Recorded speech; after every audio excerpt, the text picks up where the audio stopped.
Baik, selamat datang pada video kelompok kami kali ini. Kali ini kami akan membahas peran turunan fungsi ekonomi.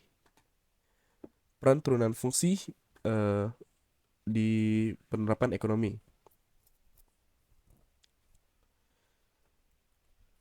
Pertama ada keuntungan produsen. Dalam teori ekonomi, seorang produsen dianggap memproduksi barang-barang untuk mendapatkan keuntungan yang maksimum. Karena keuntungan maksimum yang menjadi tujuannya, maka ia akan menentukan tingkat output key yang dapat memberikan keuntungan yang maksimum. Posisi di mana output yang dihasilkan telah memberikan keuntungan maksimum ini dikatakan sebagai posisi keseimbangan. Keuntungan merupakan selisih antara seluruh penerimaan dan ongkos-ongkos yang dikeluarkan. Jadi keuntungan dilambangkan dengan P sama dengan TR dikurang TC. TR ini seluruh penerimaan, berarti total revenue, dan ongkos-ongkos seluruh cost, total cost. Di mana P ada keuntungan, TR penerimaan, dan TC ada biaya, total cost. Keuntungan yang diperoleh akan maksimum apabila dipenuhi syarat. Syarat pertama, turunan dari fungsi keuntungan tadi terhadap Q kuantiti sama 0. Syarat ini diperlukan untuk mendapatkan titik ekstrim maksimum atau minimum atau titik belok. Dengan mencari nilai Q sama dengan jumlah yang harus diproduksi agar keuntungan yang didapat itu maksimum. Terus syarat kedua mencari turunan keduanya. Syarat ini membuktikan bahwa pada jumlah Q tersebut keuntungan memang maksimum atau mungkin ada kemungkinan lain.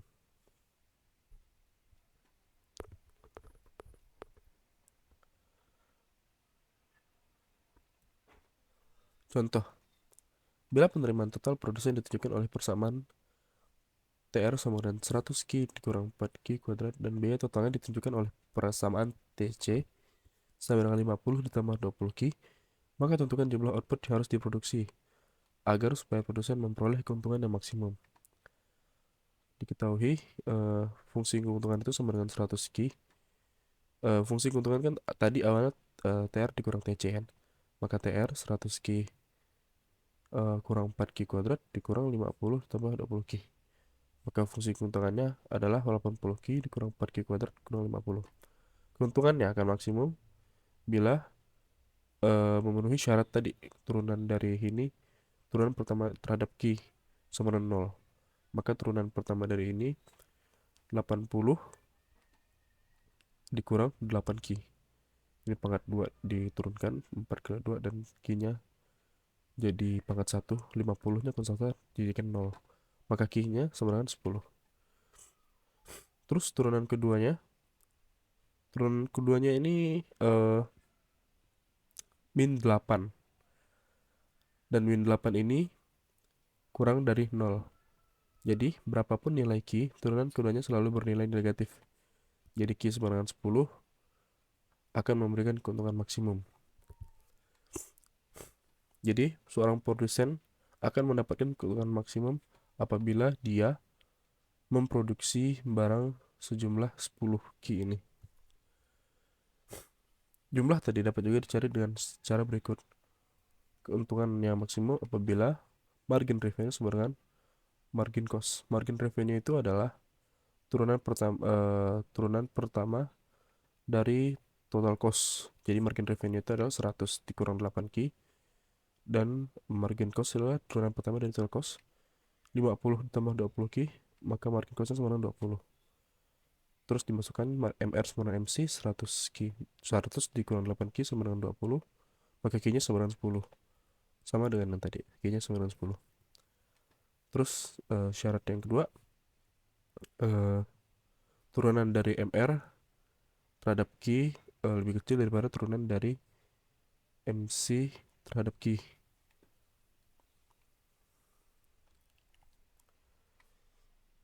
Tadi turunan DMR-nya 8, min 8, dan turunan MC-nya sama 0. Karena min 8 kurang dari 0, maka syarat keduanya dipenuhi. Jadi sama kayak tadi ya. Keuntungannya maksimum. Terus kita lari ke soal. Bila penerimaan total produsen ditunjukkan oleh persamaan total revenue sama dengan min 2 Q kuadrat ditambah 1000 Q dan biaya totalnya ditunjukkan oleh persamaan total cost sama dengan Q ku pangkat 3 dikurang 59 Q kuadrat ditambah 2000. Tentukan jumlah output yang harus diproduksi. dan keuntungan maksimum yang diperoleh dari jumlah output tersebut. Penyelesaiannya, TR sama dengan min 2 Q kuadrat tambah 1000 Q TC-nya, Q pangkat 3 min 59 Q kuadrat tambah 103 1314 Q ditambah 2000. Oh, ini kurang satu nih. Maka dimasukkan ke fungsi keuntungannya, TR dikurang TC.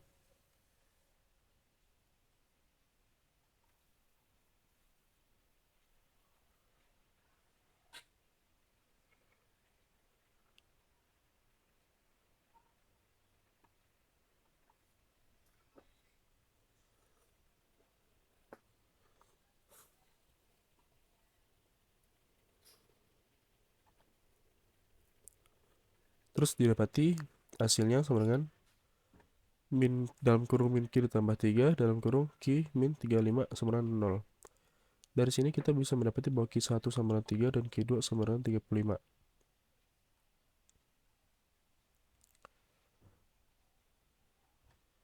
Jika Q sama dengan 3, maka turunan syarat keduanya pemenuhannya jika dimasukkan akan menghasilkan angka 96 dari fungsi keuntungan tadi.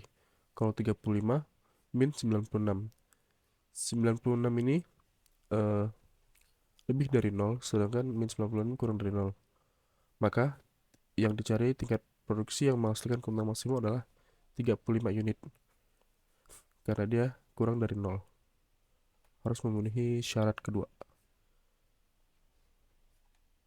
Ini kurang dari 0. Maka jumlah total keuntungannya adalah sebesar 13,925. Terus diskriminasi harga. Pada pasar monopoli, monopolis dapat saja menaikkan keuntungan dengan menjual barangnya di beberapa tempat dengan harga penjualan yang tidak sama. Pada kasusnya, produsen menghadapi dua pasar yang berbeda, dan pembeli tidak dapat membeli produk pada pasar yang satu untuk dijual di pasar yang lain. Bila monopolis menerapkan diskriminasi harga, keuntungannya merupakan selisih antara permintaan total dua pasar dan biaya total produksinya. Jadi keuntungannya tadi itu merupakan selisih dari permintaan dua pasar tadi, karena dia menjual barang di dua pasar yang berbeda, dan total biaya produksinya. Maka secara matematis sistemnya seperti ini. Total revenue A dikali QA, ini maksudnya toko A, dan total revenue B kali QB toko B. Tapi total cost-nya itu adalah total TC ditambah QA ditambah QB. Maka fungsi keuntungannya TRA QA ditambah TRB QB dikurang TC QA ditambah QB. Agar keuntungan yang diperoleh maksimum, maka ada syarat orde pertama. Syarat orde pertamanya kita cari turunan keuntungan terhadap toko A sama dengan 0. Terus kita cari turunan parsial dari terhadap toko B sama dengan 0. Sama seperti persamaan sebelumnya, turunan pertama dari toko A ini juga termasuk dalam MRA, margin revenue. MRB, margin method, dan MC ini sama. Maka kita dapat mencari key dengan tingkat keuntungan maksimum dan harga per unit yang harus ditetapkan di masing-masing pasar. Lalu, setelah kita dapati fungsi ini tadi, maka syarat orde keduanya itu adalah melihat fungsinya apakah kurang dari 0, dan jika dikalikan maka ini akan lebih dari turunan fungsi kedua A terhadap B kuadrat. Contoh, andaikan monopolis menghadapi kurva permintaan dan kurva B yang ditunjukkan oleh persamaan PA sama dengan 80 kurang 5 QA, PB sama dengan 180 min 20 QB, maka total costnya sama dengan 50 ditambah QA ditambah QB, QA tambah QB ini harus tadi. Penerimaan produsen di masing-masing pasar. Jadi TRA-nya revenue pasar A-nya sama dengan total revenue pasar A-nya sama dengan 80 QA. Ini tinggal dikali aja. Min 50 Q kuadrat A ini maaf. Terus TRB sama dengan 180 KB dikurang 20 Q kuadrat B. Keuntungan produsennya TRA ditambah TRB dikurang TC. Maka 80 QA kurang min 5 Q kuadrat ditambah 180 Q dikurang 20 Q kuadrat dikurang dengan 50 tambah 20 QA ditambah QB.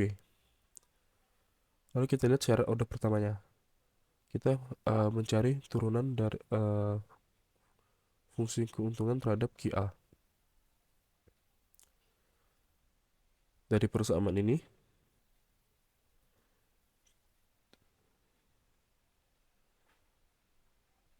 dapat dihitung bahwa QA-nya sama dengan 6 dan QB-nya sama dengan 4.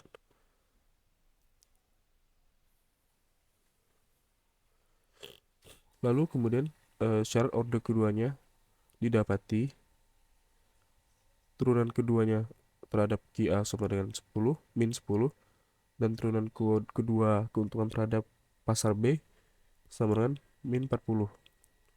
Sedangkan turunan kedua pasar A terhadap pasar B sama dengan 0. Karena memenuhi syarat, jadi keuntungan yang diperoleh produsen itu maksimum. Contoh soal.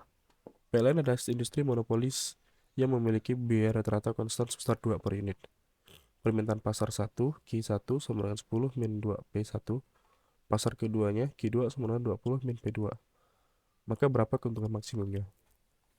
Biaya rata-rata konstannya AC sama dengan 2. Q1-nya sama dengan 10 min 2 P1 atau 2 P1 sama dengan 10 min Q1 atau P1 sama dengan 5 min 1 per 2 Q1.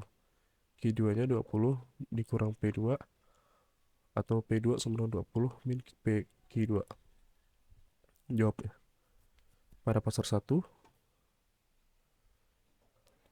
didapati bahwa total revenue itu sama dengan pasar P itu harga dikali Q kuantitas. Didapati tadi P-nya 5 min setengah Q1 dikali Q1. Maka ini hasilnya 5Q1 min setengah Q1 kuadrat. Terus MR-nya turunan dari TR1 ini sama dengan 5 min Q. Untuk TC-nya sama dengan AC dikali Q. AC-nya tadi 2 dan Q-nya sama dengan, maka TC-nya sama dengan 2Q. Untuk MC-nya sama dengan 2 berarti. Pasar 2-nya P2 dikali Q2. P2 tadi 20 min Q2 dikali Q2 berarti hasilnya adalah 20 Q dikurang Q kuadrat. Maka MR-nya turunan dari TR2 ini adalah 20 per 2Q. Min 2Q. Maka MC-nya sama dengan margin cost sama dengan yang sebelumnya karena margin cost-nya tidak diparsialkan. Maka kita masukkan ke fungsi keuntungannya. TR fungsi keuntungannya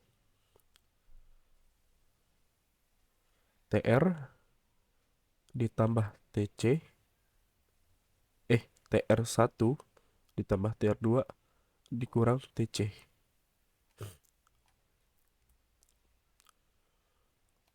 Ini adalah fungsi keuntungan dari industri PLN monopolis tadi. Terus syarat order pertamanya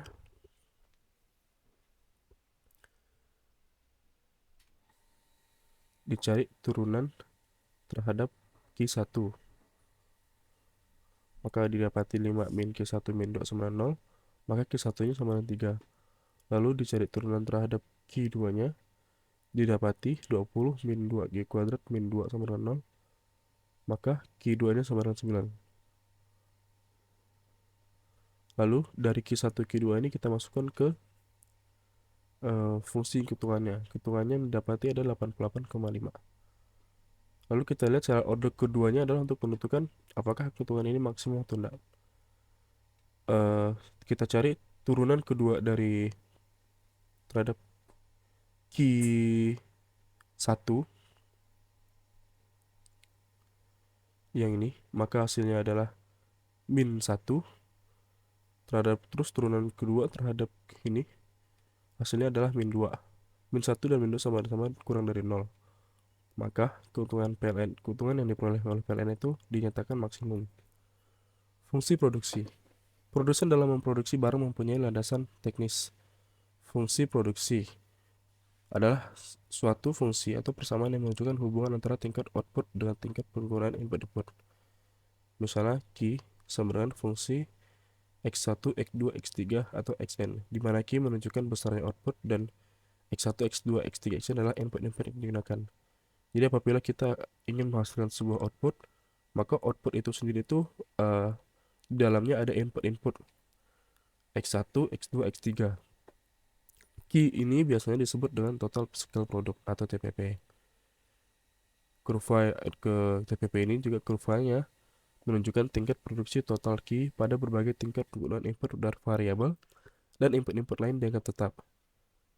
Jadi TPP tadi total physical product sama dengan Q sama dengan Fx, ini fungsi F, X1, X2, X3, dan seterusnya.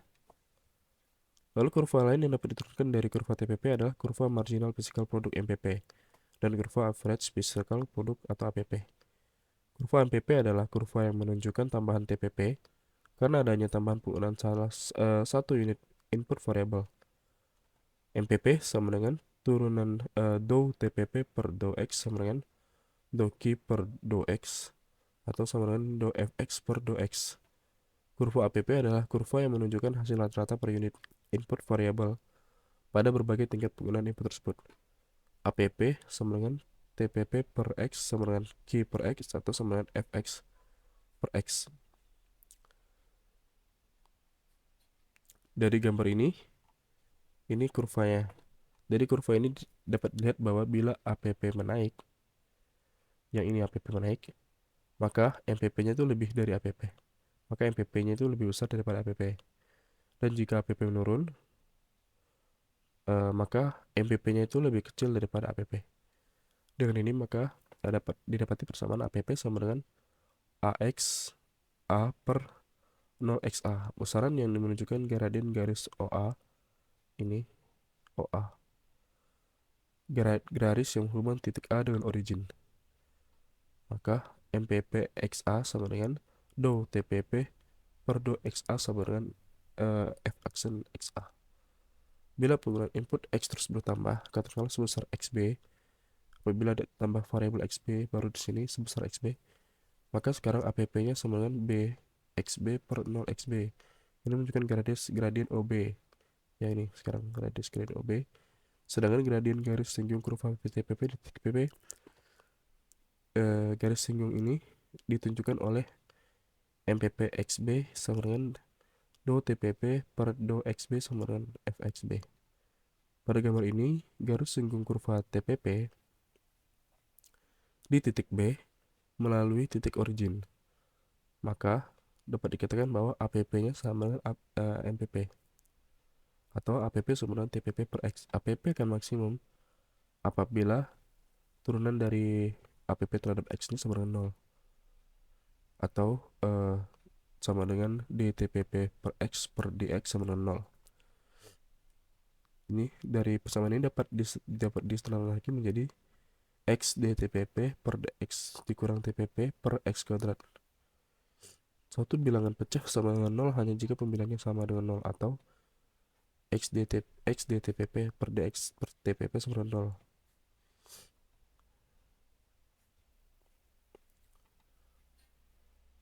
Jadi pada saat APP maksimum, maka MPP sama dengan TPP.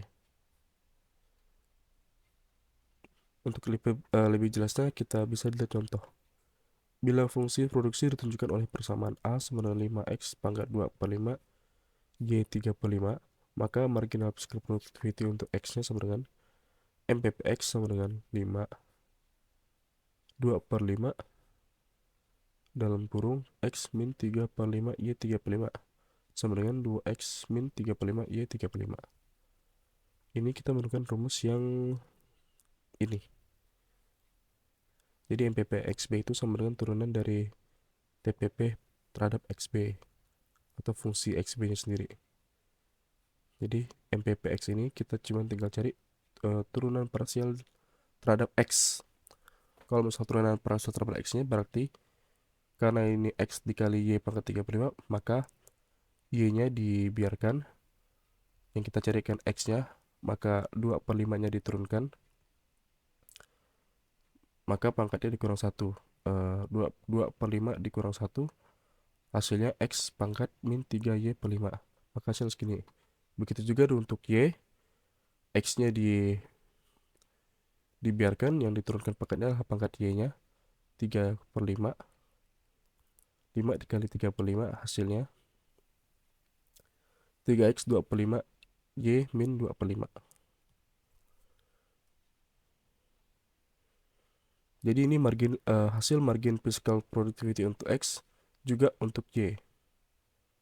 Lalu contoh kedua, dari suatu fungsi produksi diketahui rata-ratanya.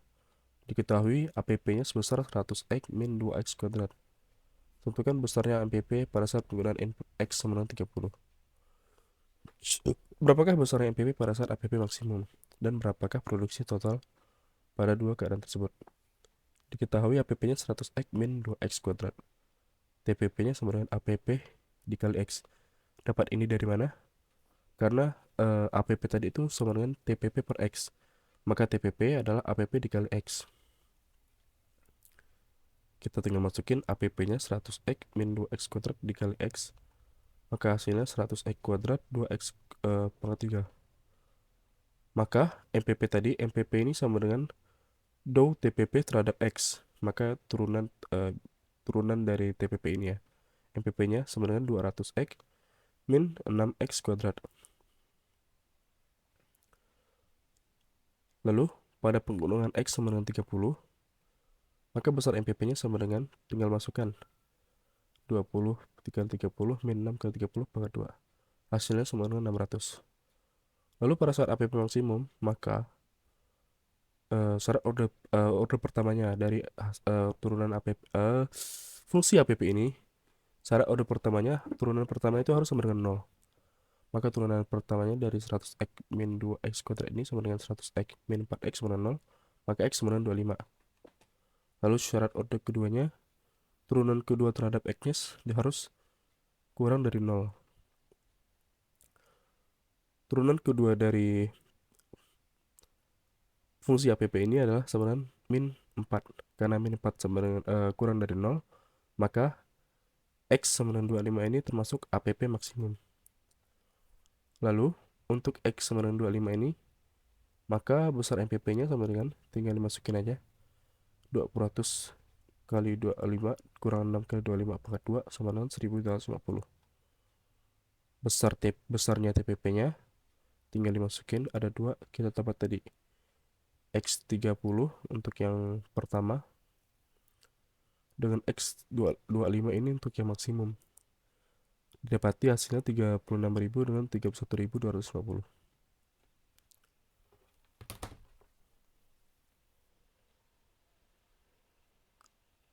Fungsi produksi ini, Q sama dengan F fungsi XY, seringkali dianalisis untuk setiap tingkat output.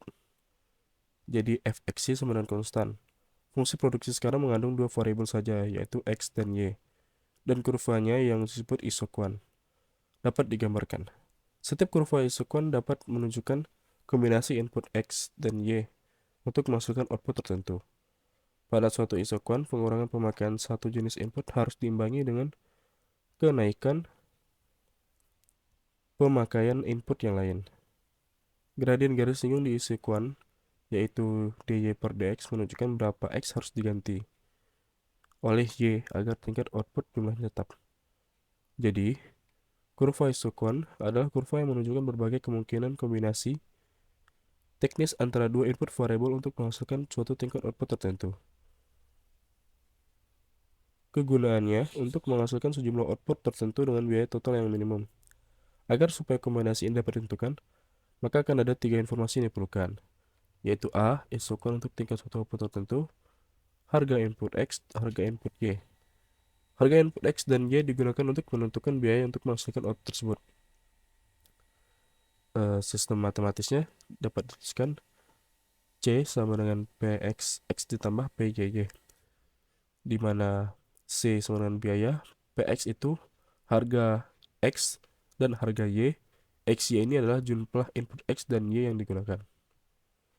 Misalkan, isokuan ditunjukkan oleh persamaan Q sama dengan XY di mana Q besarnya tetap atau Y sama dengan Q per X.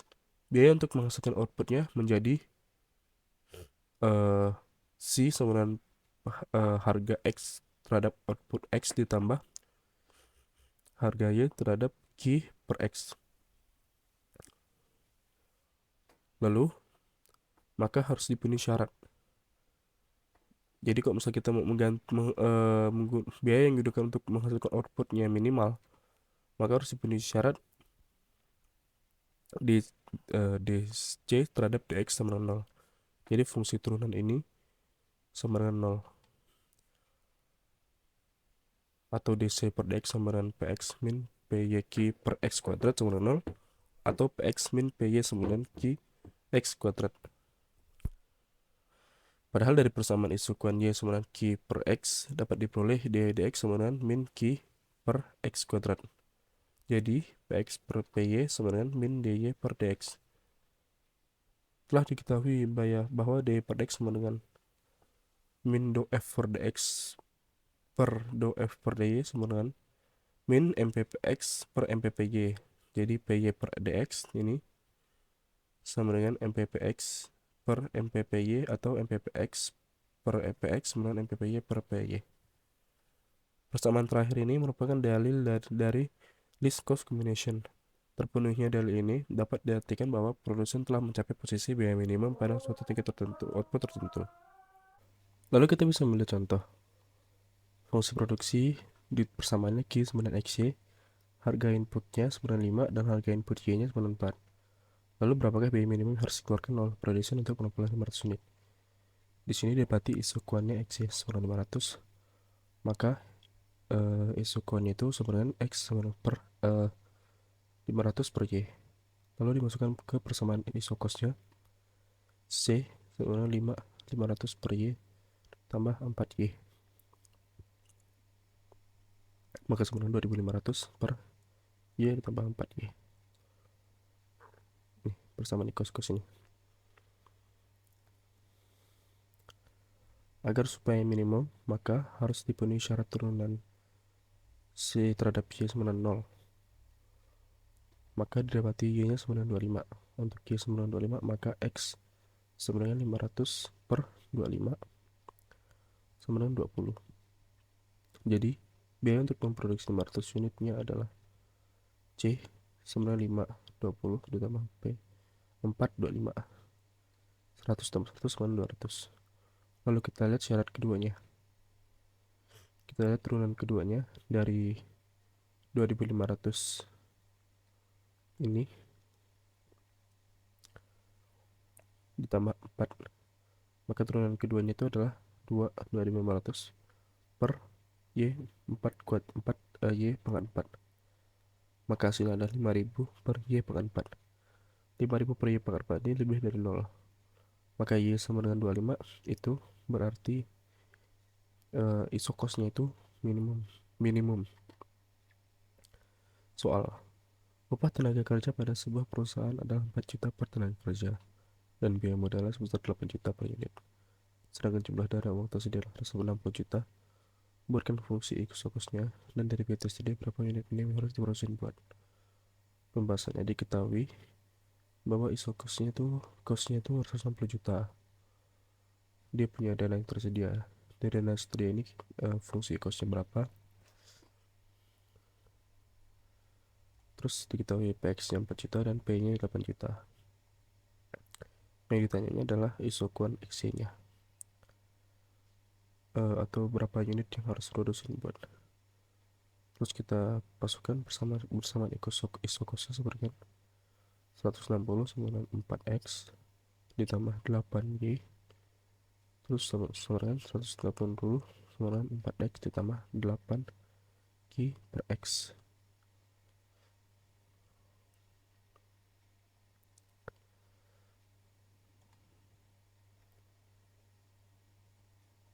Lalu kita substitusikan, maka didapati q per x sama dengan 19,5. lulusnya dengan dana uang 160 juta ini, maka harus memproduksi sejumlah 119,5 unit. Elastisitas parsial, suatu konsep penting yang lain yang berhubungan dengan fungsi produksi adalah elastisitas produksi. Elastisitas mengukur derajat kepekaan. Elastisitas produksi mengukur derajat jumlah output terhadap perubahan salah satu faktor yang mempengaruhinya. Secara definisi, elastisitas produksi merupakan presentasi perubahan jumlah output yang dihasilkan, yang disebabkan adanya perubahan penggunaan input dengan 1%. Atau secara matematis dapat dirumuskan sebagai berikut. Elastisitas itu sama dengan dou Q per dou X dikali X per Q. Jadi merupakan presentasi perubahan. Jadi perubahan jumlah output yang dihasilkan yang disebabkan adanya perubahan penggunaan input dengan 1%. Contoh, suatu fungsi produksi ditentukan oleh persamaan Q 4xy min x kuadrat, di mana Q adalah output dan x y adalah input-input yang digunakan. Berapakah elastisitas produksi untuk Y dan X bila input X digunakan 1 unit dan input Y digunakan 1 unit? Untuk X sama dengan 1, Y sama dengan 1, maka Q-nya sama dengan 3. Elastisitas produksi input X-nya sama dengan elastisitas X dou Q per dou X kali X per Q, dan elastisitas Y untuk input Y dou Q per dou Y dikali Y per Q. Didapati dou Q per dou X nya sama dengan 4Y min dou X. Ini 4X nya dihilangkan, min dou X, dan dou Q per dou Y nya sama dengan 4X. Ini Y nya dihilangkan,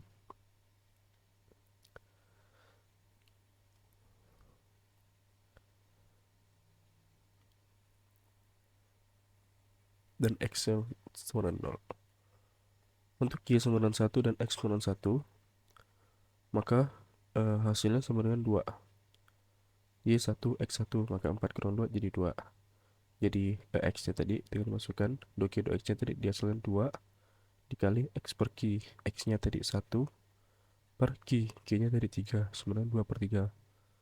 Untuk input Y, X sama dengan 1, dimasukkan 4 kali 1, 4, maka elastisitas terhadap input Y sama dengan 4 dikali 1 per 3, 4 dikali 1 per 3 sama dengan 4 per 3. Elastisitas yang diperoleh dari hitungan di ini artinya bila input X berubah sebesar 1%, maka untuk penggunaan input Y sebanyak 1 unit, outputnya akan berubah, outputnya juga akan berubah sebesar 2 per 3%. Begitu pula elastisitas produksi input Y, bila input Y berubah sebesar 1%, maka untuk penggunaan input X sebanyak 1, outputnya juga akan berubah sebesar 4 per 3%. Elastisitas permintaan sudah dibahas, tapi selebih kurangnya akan dibahas elastisitas parsial dari fungsi permintaan yang dipengaruhi oleh beberapa faktor. Jadi kita akan membahas tentang elastisitas parsial fungsi permintaan. Dalam fungsi permintaan yang pernah dibahas, hukum permintaan itu kan berlaku karena adanya anggapan ceteris paribus, yaitu faktor-faktor yang dianggap tetap. Faktor-faktor yang dianggap tetap itu kalau dianggap adalah harga barang lain, pendapatan konsumen, dan selera. Lalu bagaimana kalau ceteris paribusnya itu dilepas, yaitu tidak menganggap harga barang lain dan pendapatan besar tetap? Maka bentuk umum permintaan fungsinya menjadi Q1A dikurang BP1 ditambah CP2 dan tambah DJ, di mana Q1 tadi jumlah permintaan barang diminta, harga barangnya, harga barang substitusinya, dan Y ini adalah pendapatan. Dari persamaan ini ada dua macam elastisitas, yaitu elastisitas pendapatan dan elastisitas silang. Elastisitas pendapatan mengukur presentasi perubahan jumlah barang yang diminta karena perubahan sebesar 1%, beda variabel yang tidak berubah. Kalau yang silang, mengukur persentase perubahan jumlah barang yang diminta karena adanya perubahan harga barang lain sebesar 1%, sedangkan variabel yang lain besar tetap. Yang pertama, kalau pendapatan itu adalah perubahan pendapatan, kalau elastisitas silang itu adalah perubahan harga barang. Elastisitas pendapatan secara matematis ditulis sebagai EY sama dengan do Q1 per do Y kali Y per Q1. Elastisitas silangnya sama dengan do Q1 per do P2 kali P2 per Q1. Karena fungsi dapat mempunyai lebih dari satu elastisitas, maka masing-masing elastisitas itu dinamakan elastisitas parsial. Contoh, bila permintaan akan daging sapi ditunjukkan oleh persamaan QD 4850 dikurang 5 PD ditambah 1,5 PD ditambah 0,1 Y. Jumlah daging sapi yang di mana QD sama dengan jumlah daging sapi yang dimintanya. PD adalah harga daging sapi, PA adalah harga daging ayam, dan Y adalah pendapatan dari jumlah barang, harga barang substitusi. Bila Y sama dengan 10.000, PD 200 dan PA 100, berapakah elastisitas pendapatan dan elastisitas silangnya? Elastisitas pendapatan.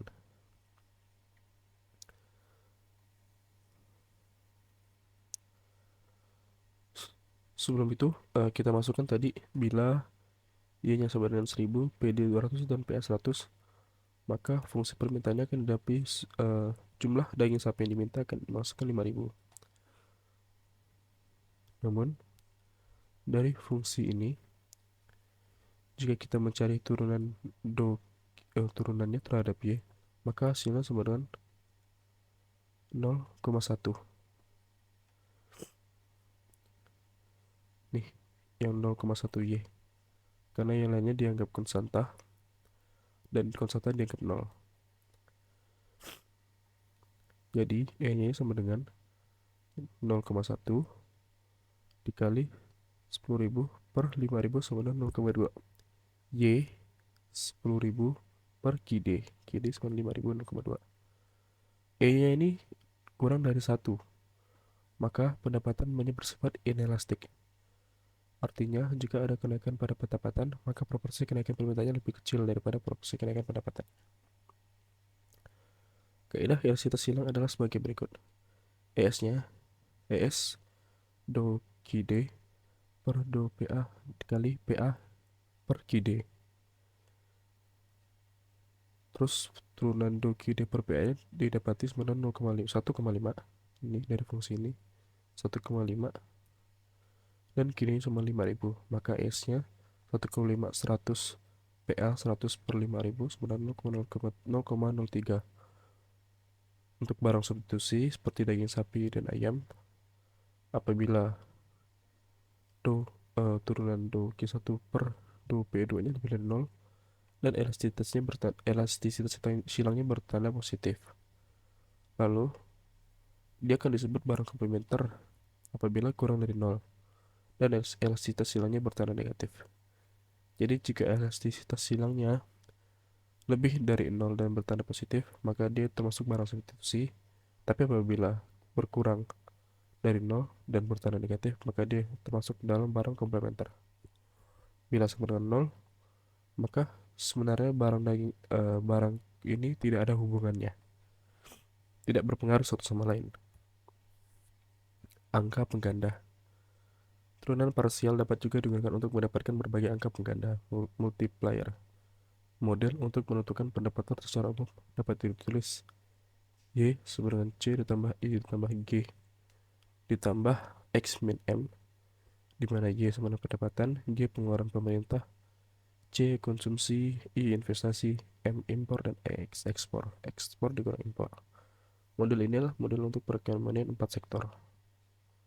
Kalau untuk setiap variabel yang berbeda di sebelah kanan tanda persamaan diketahui C sama dengan C0 tambah BY, I sama dengan I0 tambah AY, G sama dengan G 0 kali M atau sama dengan M0, X sama dengan X0, maka Y sama dengan C0 ditambah BY, ini C0 tambah BY ditambah I0 ditambah AY ditambah G0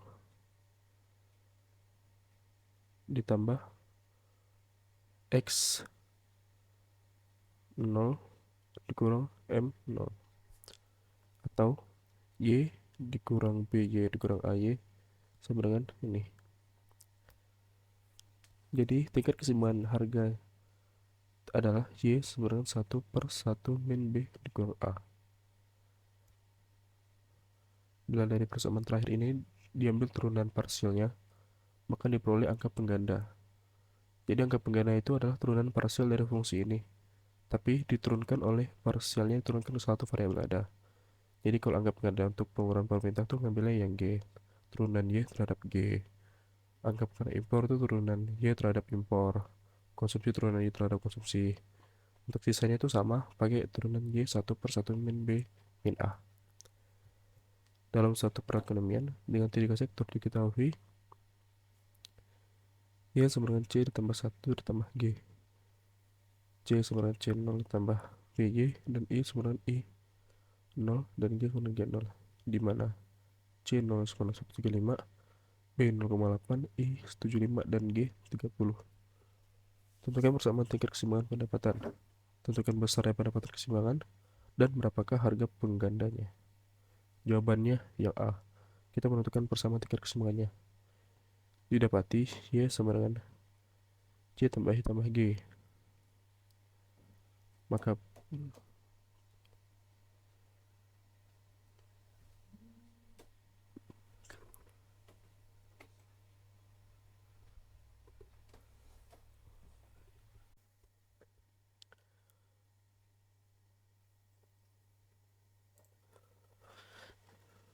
lalu pendapatan keseimbangannya. Y sama dengan 1/1 dikurang 0,8, dimasukkan jumlahnya 13575 ditambah 75 tambah 30, maka hasilnya sama dengan 1200. Angka penggandanya adalah turunan dari ini, turunan dari fungsi ini, turunan parsial dari fungsi Y tadi. Untuk konsumsi, maka do Y per do C sama dengan do Y per do I sama dengan do Y per do G sama dengan 1 per min B. Karena untuk konsumsi inflasi dan pengeluaran itu, dan pengeluaran pemerintah itu angka penggandanya itu sama.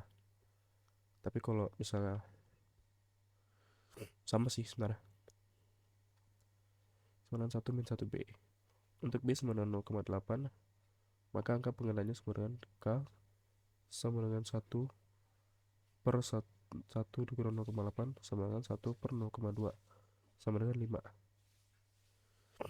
Lalu dengan model ekonomi dengan tiga sektor, diketahui Y sama dengan konsumsi ditambah investasi ditambah pendapatan pemerintah, pengeluaran pemerintah.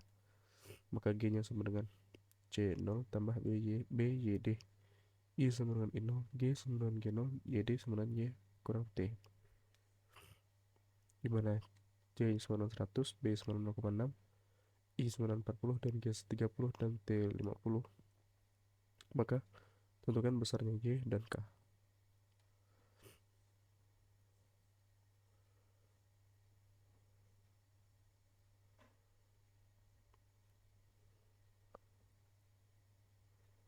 Yang pertama kita cari dulu persamaan tingkat keseimbangannya,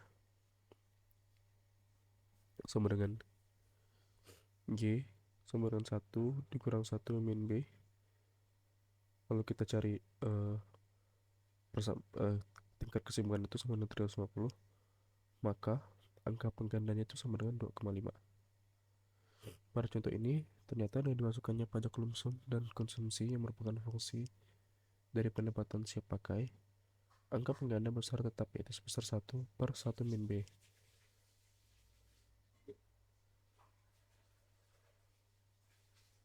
Akan tetapi, pendapatan secara agregat berkurang sebesar min BT per 1 min B. Sekarang akan dicoba memasukkan unsur pajak pendapatan proporsional ke dalam model untuk dilihat pengaruhnya pada angka pengganda, seperti pada berikut. Contoh berikut.